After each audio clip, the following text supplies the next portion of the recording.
Welcome back ناظرین. Latest جو diplomatic ہم نے دیکھے کہ انیشیٹو لیا گیا ہے، اس کے نتیجے میں آگے آنے والے دنوں میں ہم کیا ایکسپیکٹ کریں؟ ریئر ایڈمرل جاوید اقبال صاحب. جی ma'am, thank you for inviting me. میرے خیال میں اس کو اس نظریے سے دیکھنا چاہیے کہ جنگ اور امن ایک ہی سکے کے دو رخ ہیں. ایک مشہور اسٹریٹجسٹ پروشین جو جرمن آپ کہہ لیں، کارل ون کلاؤزویٹز، جی انہوں نے کہا تھا کہ politics is the continuation of war, یا war is continuation of politics by other means, یعنی کرولری ہے. تو اس وقت جو ہم دیکھ رہے ہیں وہ بالکل اسی طرح ہی ہے کہ یونائٹڈ اسٹیٹس اور جو ایران ہے وہ اس وقت ایک ٹسل میں ہے کہ اس میں وار بھی ہے، ایک پھر اس کے بعد ایک سیز فائر ٹیمپریری آ جاتا ہے، ایک پولیٹیکو ڈپلومیٹک اکنامک کورجن جو ہے وہ بھی چل رہی ہے ساتھ ساتھ ہر چیز پہ، یعنی بات چیت کے ساتھ ساتھ جو دھمکیاں دی جا رہی ہیں تاکہ کسی طریقے سے ایک ہزیمت سے وہ بچ جائے امریکہ. اور اسی طرح ایران بھی اس وقت نہیں چاہتا کہ وہ اس وقت اگر پیچھے ہٹا تو پھر دوبارہ وہ کبھی یہ position military advantage, political advantage کبھی بھی اچیو نہیں کر سکتے.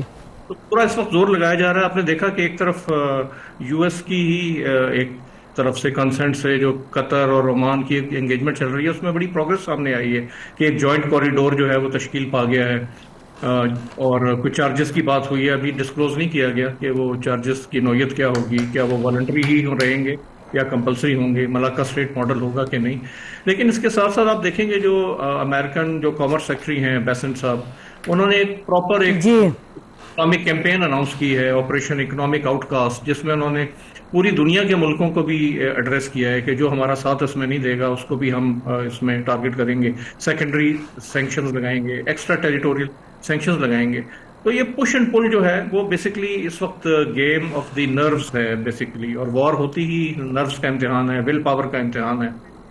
تو کیونکہ اکنامک سینکشنز ملٹری تھریٹ کے بغیر کام نہیں کر سکتی، اور ان کو اگر عملی جامہ پہنانا ہے تو دوبارہ سے پھر ایک ملٹری فیز کو انیشیٹ کرنا پڑے گا.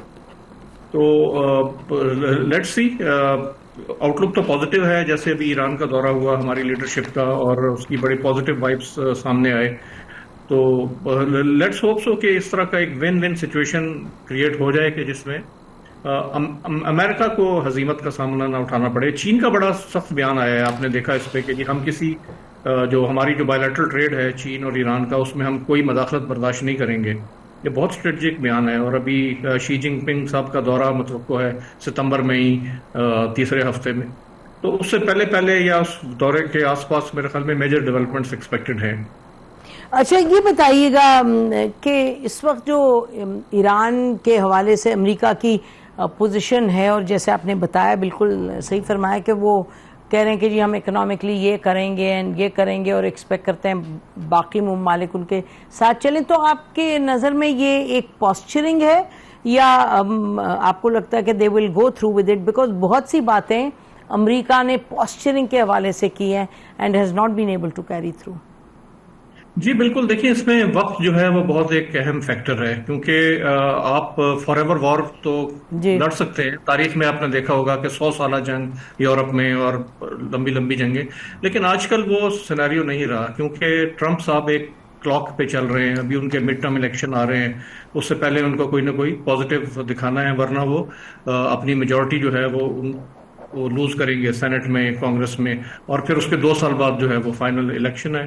اور ایران نے تو بڑی کلیئر سٹیٹمنٹ دی تھی تقریباً 1 مہینہ پہلے کہ ہم تو اب جنوری 2029 کو دیکھ رہے ہیں کہ جب ٹرمپ ایڈمنسٹریشن کے 4 سال پورے ہو جائیں گے اور نئی ایڈمنسٹریشن جو ہے وہ اقتدار سنبھال لے گی.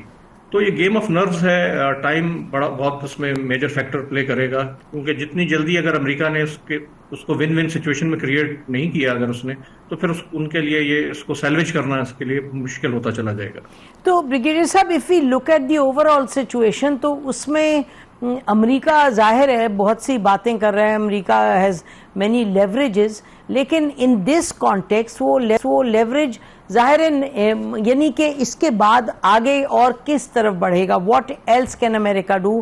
اگر ہم دیکھیں کہ ایران اب کچھ نیگوسیشن کی طرف آ رہا ہے، اور لگ یہ رہا ہے کہ اسٹریٹ آف ہارموز کا کنٹرول بھی، لیکن ایک جوائنٹ ارینجمنٹ میں بھی آپ کو بھی لگتا ہے کہ Iran is showing willingness for some joint arrangement, تو اس میں پھر امریکہ کے پاس کوئی چوائس نہیں رہے گی علاوہ یہ کہ کوئی ایک ڈپلومیٹک سیٹلمنٹ کی طرف آئے. جی بریگیڈیئر صاحب.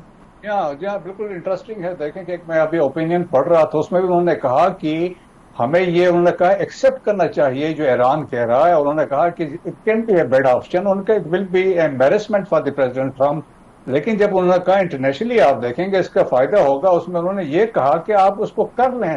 ون فائدہ انہوں نے کہا جغرافیکلی دیکھیں ایک ملک ایک ایریا کو کنٹرول کر رہا ہے تو that has the authority, politically بھی ہے اور دوسرے فزیکلی بھی وہاں پہ بیٹھے ہوئے ہیں, تو وہ ٹیکسیشن کو امپلیمنٹ کر سکتے ہیں. تو دیئرفور انہوں نے کہا بائی ٹیکسیشن کو آپ ایکسپٹ کر لیں, اور انہوں نے ایک کیلکولیشن بھی دی.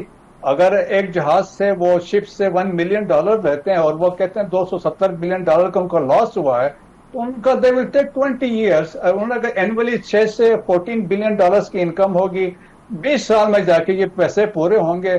تو اس نے کہا اس سے پہلے تو یہ جو اسٹریٹ آف ہرمز کی حیثیت یا امپورٹنس ہی ختم ہو جائے گی. اور آلریڈی ایک اسٹڈی آ چکی ہے بائی ایئر 2035 جو ویلیو ہے جو امپورٹنس ہے اسٹریٹ آف ہرمز کی ختم ہو جائے, کیونکہ آلریڈی آپ نے دیکھا GCC countries they are going for the alternate options. جو پائپ لائنز بچ رہی تھی ایڈیشنل وہ بھی لگا رہے ہیں, اور ڈفرنٹ ایونیوز کو وہ ایکسپلور کر رہے ہیں. سو ایک تو وہ اس پوائنٹ آف ویو سے ایک فیکٹر ہے, بٹ ایک سیکنڈ امپورٹنٹلی دیکھیں ایک اور یہ بھی بات ہو رہی ہے کہ the Iranians they are losing grip over strait of Hormuz. اور ابھی ایک اور جو ایسٹیمیٹس کیے گئے ہیں جو برٹش ایجنسی ہے ان کے بقول کی کچھ عرصہ پہلے تک 15 ملین بیرل آئل یہاں سے نکلا ہے. سو جو 20 تو ایکچوئل تھا, لیکن آلموسٹ اتنا نکلنا انہوں نے کہا اس کا مطلب ہے کہ لوپ ہولس ہیں, اور جو روٹ ہے عمان کے نار سے وہاں سے جا رہے ہیں, اور جہاز بھی ایک اسپیسیفک ٹائم میں وہاں سے گزرتے ہیں, اور اس کو ایک ٹاسک فورس ہے جو امریکہ کی ہے وہ اس کو لک آفٹر کرتی ہے. اس میں شپس بھی ہیں, ان کی ایویشن بھی شامل ہے, باقی جہاز ہیں اس کو اسکارٹ کرتے ہیں, وہ ٹرانسپونڈرز جو ہوتے ہیں ان کو آف کر کے وہاں سے نکل رہے ہیں. سو دونوں کے لیے مشکلات ہے. So therefore the diplomacy is the only option for safe exit, اور ایک فیس سیونگ کے پوائنٹ آف ویو سے میرے خیال میں ون ون سچویشن کے لیے ہے. تو دیٹس وائی کہ بات چیت کی گئی ہے کہ آپ اسٹریٹ آف ہرمز کو کہنے وہ سینکشنز کو بھی لفٹ کر دیں گے, نیول بلاکیڈ بھی ہٹا دیں گے, تو میرے خیال میں اس طریقے سے چیز آگے بڑھ جائے گی. جی چشتی صاحب یہ بتائیے گا کہ اسٹریٹ آف ہرمز کے حوالے سے جو ایک آئیڈیل آؤٹ کم آپ کو نظر آ رہا ہے, اور اف وی فیکٹر ان یہ کہ چین سینکشنز کے خلاف تو بڑی کلیئرلی اس نے آرٹیکولیٹ کیا, اور یہ بھی سننے میں آیا کہ پاکستان نے بھی یہ بات کلیئر کر دی کہ بیونڈ اے سرٹن پوائنٹ وہ سینکشنز وہ بھی نہیں ایکسیپٹ کرے گا. لیکن چین نے اور پاکستان نے دونوں نے 31 مارچ کو جب اسحاق ڈار صاحب گئے تھے فارن منسٹر ان کے جو ہم منصب تھے چینی, انہوں نے آپ کو یاد ہے 5 پوائنٹس یا کچھ 6 پوائنٹس انہوں نے ایشو کیے تھے jointly for peace and negotiations over this war. اس میں ایک پوائنٹ بڑا کیٹیگوریکل تھا کہ strait of Hormuz should be kept open. تو کیا ہم کہیں کہ اسٹریٹ آف ہرمز پر چائنا کی کیا پوزیشن ہے؟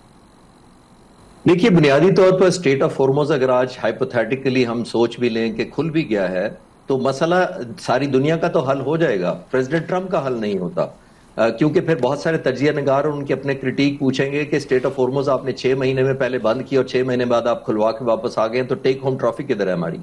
اتنے 38 بلین آپ نے کیوں خرچ کر دیا؟ آپ نے 1.5 ٹریلین بجٹ کیوں دوبارہ مانگ لیا؟ آپ کی تو کیپیسٹی نہیں ہے. تو ان ہوم ان کو بہت زیادہ کویسچنز کا سامنا کرنا پڑے گا. چائنا اور پاکستان کا آپ نے بالکل ٹھیک کہا کہ وہ دونوں ممالک, ہم بھی اور ظاہر ہے گلوبلی دنیا کا کوئی ملک بھی نہیں چاہے گا اسٹریٹ آف ہرمز کا. لیکن جو میں نے پہلے سوال کے جواب میں عرض کیا تھا کہ پریزیڈنٹ ٹرمپ کا یہی تو ڈیلیما ہے کہ وہ اگر صرف اسٹریٹ آف ہرمز کو کھلوا لیتے ہیں تو اتنی ملٹری مائٹ کرنے کی ضرورت کیا تھی. لیکن ایران اگر کرے گا تو ایک کوئی نہ کوئی لیوریج ضرور حاصل کر کے کرے گا. اسی لیے وہ چاہ رہا ہے ایران کہ جو عمانی سائڈ پہ نارتھ آف عمان جو اس کے کوسٹل ایریا سے گزرتی ہے اس کو بھی وہ اسٹرائک کرتا ہے تاکہ وہ اس کی ریٹ رہے. ایران کو یہ پتا ہے کہ اٹ از ناؤ اور نیور. وہ 15 سے 20 ہزار ٹارگیٹس کو ہر 2 سال بعد تباہ نہیں کروا سکتا, ایون اگر امریکہ کا سٹاک پائل بلڈ بھی ہو جائے, جو کہ اٹ سیلف ابھی کوئی 2029 سے 2031 تک یہ کمپنیاں کہہ رہی ہیں امریکن کہ ہم اس لیول پر لے کے جا سکیں گے 6 سے 7 سال میں جو جنگ شروع ہونے سے پہلے کی تھی. سو اتنا عرصہ امریکہ کی جو ڈیٹرنس ہے اور یا انفلوئنس جس کو ہم بات کر رہے ہیں, اور باقی بھی آنریبل پینل یہی کہہ رہے ہیں کہ امریکہ کا جو انفلوئنس کمپرومائز ہوا ہے اب وہ نہیں رہا جو 28 فروری 2026 کو تھا, کیونکہ اب وہ ڈکٹیٹ کرنے کی پوزیشن میں نہیں ہے. کاؤنٹر کریں امریکن کے ساتھ چائنا فیکٹر, اور وہ اب مینیفیسٹ ہوگا تو میرا نہیں خیال کہ امریکن کی مینیفیسٹیشن وہ رہ جائے گی اکنامک سینکشنز والی، اور مجھے نہیں لگتا کہ یہ کارگر ہوں گی. اور آخری جملہ اس کے اوپر میں کہتا چلوں کہ یہ اپوزٹ کیا انہوں نے، ملٹری آپشن آخری ہوتی ہے، اکنامک پہلے ٹھیک انہوں نے ریورس کیا. اور میرا خیال ہے کہ شاید یہ بھی کہنا غلط نہیں ہوگا کہ at the end of the day strait of Hormuz جو اب ایک کھاتا کھل گیا ہے تو اس میں جو انٹرنیشنل لا ہے چین will stand by, China will stand by it, اور ممالک بھی ول اسٹینڈ بائی اٹ. تو وہ جو کنٹرول ہے وہ کسی ایک ساورن کے ہاتھ میں نہیں ہوگا، میرا خیال ہے وہ ایک کلیکٹیو سوورینٹی کے ہاتھ میں ہوگا. بہرحال یہ لمبی ڈیبیٹ ہے، اس پہ پھر بات کریں گے. آج کا پروگرام ختم کرتے ہیں. خدا حافظ. پاکستان زندہ باد.